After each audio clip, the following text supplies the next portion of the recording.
This is a 2001 Pontiac Montana with the GM 3.4 liter. I'm replacing the camshaft position sensor, and it's a pretty straightforward thing. There's 3 bolts on the steering pump, and then you lift it up out of the way, and there's just one little bolt holding the sensor on itself. However, I will say, pulling out the steering pump, it was harder than you'll typically read. What I had to do was disconnect the pressure line on the back side. You can't see it right here, but there is a pressure line, and I believe it's a 17 millimeter that I used, box wrench, and that loosened it up enough to actually pull it out, but there was still something else in the way, and it was this plastic piece that shows you how to route the belt.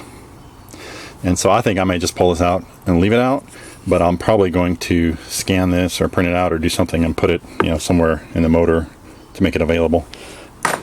Belt routing is also in the manual, or any kind of tech manual. It may be in the user manual too, up in the glove box.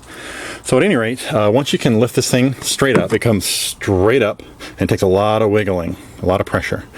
But so again, you remove the plastic thing, you remove the high pressure. The low pressure is fine, it's got some slack on it, so you can leave the low pressure hose on. Let's get a flashlight.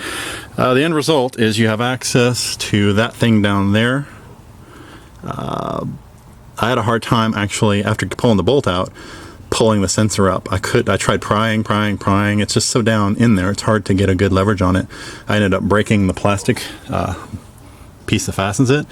After that, I just decided to pull straight up on the wires. And if you just give it a nice, slow, even pull, a little harder than you think it's going to take, it'll pop out, and then you can just put the new one in, and you'll be good to go. So if you know what you're doing, this should only take about maybe an hour.